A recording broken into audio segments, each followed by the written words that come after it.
स्थानिक स्वराज्य संस्थांकडील 5% दिव्यांग कल्याण आराखड्यात अनेक मागण्यांचा समावेश करण्याची मागणी दिव्यांग बांधवांनी केली आहे.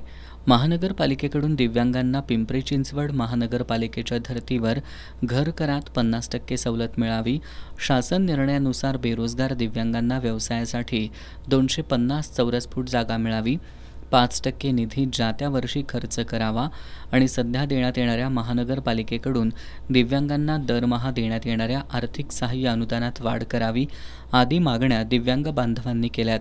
मात्र या मागण्या प्रलंबित असल्यानं दिव्यांग बांधवांनी थेट महानगरपालिकेच्या प्रवेशद्वारावर चढून आंदोलन केल्यानं वातावरण तणावपूर्ण बनलं होतं.